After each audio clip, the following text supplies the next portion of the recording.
Dans le fond, pour les étudiants, déjà le fait qu'ils s'intéressent à cette question-là dans leurs études, qu'ils prennent un temps là, de réflexion, puis passer du temps à y penser, c'est déjà beaucoup mieux que ce l'était il y a des dizaines d'années.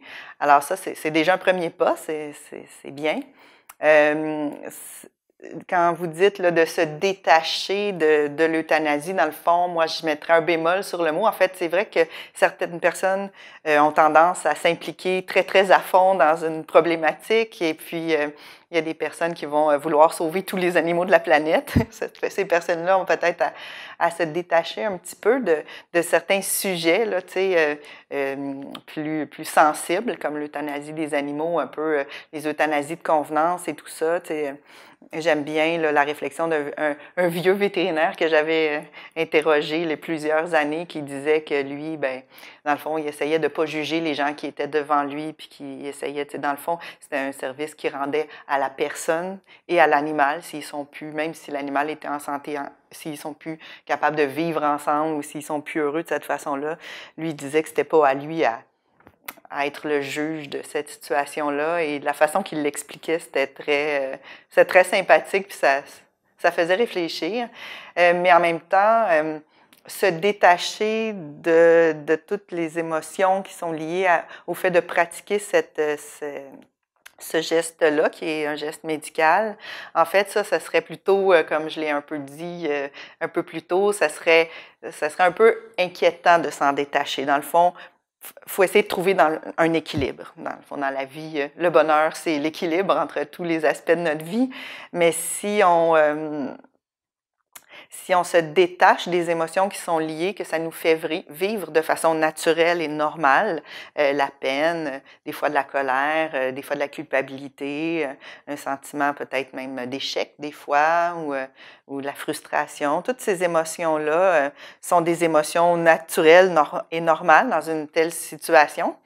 Et de se détacher de ça, ce serait dans le fond de s'enlever nos ressources personnelles pour passer à travers. Donc, la première chose que j'aurais à donner comme conseil aux étudiants, c'est de rester connectés.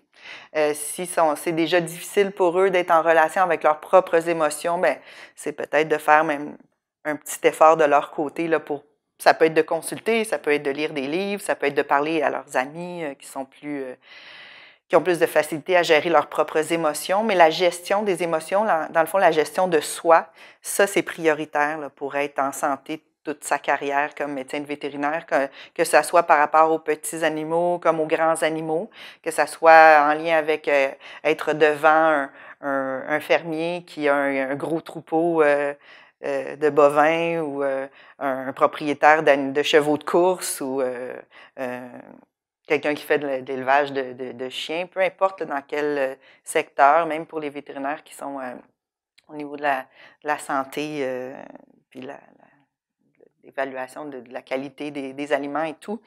Peu importe le domaine dans lequel le vétérinaire va se retrouver, sa façon de gérer ses émotions, puis ses questionnements, ses inquiétudes, à travers les cycles de la vie aussi. C'est sûr que pour un vétérinaire qui commence à travailler puis qui n'a pas d'enfants, c'est très différent pour un autre vétérinaire qui a 4 enfants puis qui a vu passer plusieurs animaux dans sa famille.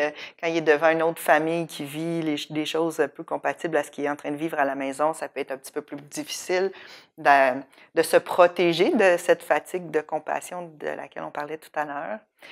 Mais la capacité de rester connecté, de savoir quoi faire avec nos émotions, l'estime de soi aussi, c'est quelque chose de prioritaire. Alors, savoir qu'on est une bonne personne dans la vie et qu'on est fier de qui on est, mais qu'on connaisse aussi nos faiblesses, nos difficultés personnelles, relationnelles ou dans notre personnalité, nos failles, dans le fond, de bien se connaître le plus possible. Tu sais, c'est l'histoire d'une vie, bien se connaître. Mais c'est sûr que si on met un peu d'énergie sur ça, là, dans notre développement, là, pour les étudiants en médecine vétérinaire, c'est sûr que c'est énormément de temps d'études, fait qu'on n'a pas beaucoup de temps pour faire d'introspection. Mais si on peut prendre un peu de temps là, dans le cadre de cours un peu comme celui-là, ben ça peut prévenir beaucoup de choses pour le futur. Puis, dans le fond, c'est les conseils psychologiques que je donnerais aux étudiants en médecine vétérinaire. Prenez soin de vous.